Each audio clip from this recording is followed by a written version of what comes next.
आज के समय में हमारी सभ्यता उस मुकाम पर पहुंच चुकी है जहां हम अपने रोवर्स को करोड़ों किलोमीटर दूर स्थित ग्रहों पर भेज सकते हैं। हम टेलीस्कोप के द्वारा अरबों प्रकाश वर्ष से सफ़र करके आ रही लाइट को डिटेक्ट कर सकते हैं।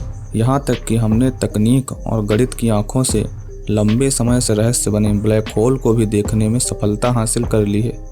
इस अनंत असीमित ब्रह्मांड के रहस्यों को खोजते खोजते हमें एक ऐसे रहस्य के बारे में पता चला जिसने पूरे विज्ञान जगत को हैरानी में डाल दिया है। ये रहस्य है डार्क मैटर और डार्क एनर्जी का।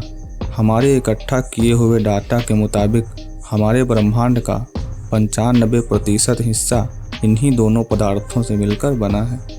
डाटा का बारीकी से अध्ययन करने पर हमें पता चला कि आज हमारा ब्रह्मांड जिस स्थिरता और व्यवस्थित ढंग से काम कर रहा है उसके पीछे वजह डार्क मैटर ही है, और जिस तेजी से हमारा ब्रह्मांड फैल रहा है और आकाश गंगाएं एक दूसरे से दूर जा रही हैं उसके पीछे की वजह डार्क एनर्जी है।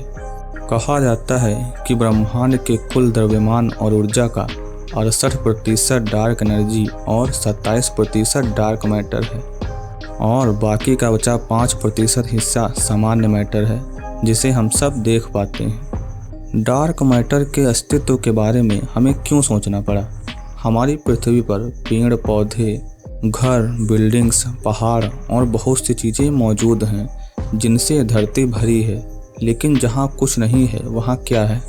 वहाँ हवा है। धरती पर कोई ऐसी जगह नहीं जहाँ हवा ना हो। भले ही हम हवा को देख नहीं सकते, लेकिन आप सबको भी पता है कि हवा का अस्तित्व मौजूद है और बिना हवा के जीवन की संभावना ही नहीं है। उसी तरह ब्रह्मांड में असंख्य तारे, ग्रह, उपग्रह मौजूद हैं जो ब्रह्मांड को भरते हैं, लेकिन जहाँ कुछ नहीं है वहाँ क्या है? वहाँ है डार्क मैटर।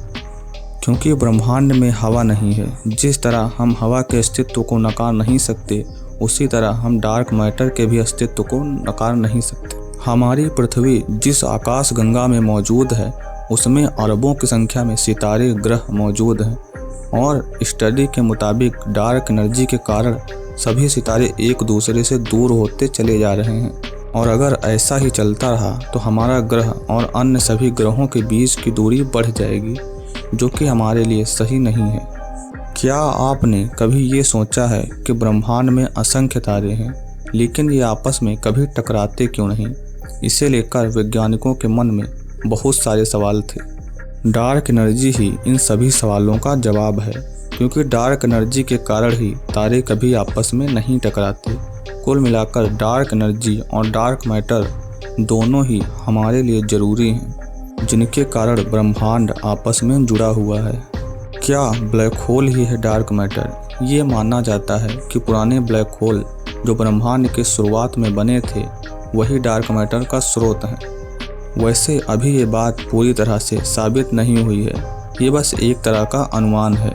अब सवाल ये भी आता है कि डार्क मैटर हमें दिखाई क्यों नहीं देता?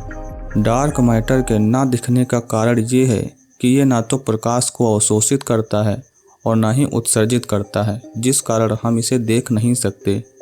अगर हम डार्क मैटर को देख नहीं सकते तो हमें इसका पता कैसे चलता है? ये भी एक रोचक सवाल है। डार्क मैटर के अस्तित्व का अनुमान दिखाई देने वाले पदार्थों पर इनके द्वारा लगने वाले गुरुत्वीय प्रभावों से किया जाता है। पहले हमारे वैज्ञानिक सोचते थे कि गुरुत्वाकर्षण के कारण ब्रह्मांड का विस्तार बहुत धीमा हो जाएगा, और फिर एक समय ऐसा भी आएगा जब ये विस्तार पूरी तरह से ठप पड़ जाएगा। लेकिन जब से डार्क एनर्जी के अस्तित्व के बारे में पता चला है, तब से वैज्ञानिक मानते हैं कि ये विस्तार निरंतर ऐसे ही होता रहेगा। हालांकि हम आज भी डार्क मैटर और डार्क एनर्जी के बारे में अभी भी ज़्यादा कुछ नहीं जानते हैं। ये दोनों पदार्थ न तो प्रकाश का परावर्तन करते हैं और न ही इनमें इतना द्रव्यमान होता है कि इनका आसानी से पता लगाया जा सके। इनका द्रव्यमान इतना अधिक कम है कि हम मौजूदा किसी भी दूरबीन से इसका पता नहीं लगा सकते। डार्क मैटर और डार्क एनर्जी की खोज होने से पहले ही अल्बर्ट आइंस्टीन ने यह कहा था कि ब्रह्मांड पूरी तरह से खाली नहीं है, इसमें ऐसे राज भरे हैं जिन्हें जानकर मनुष्य अचंभे में पड़ जाएगा।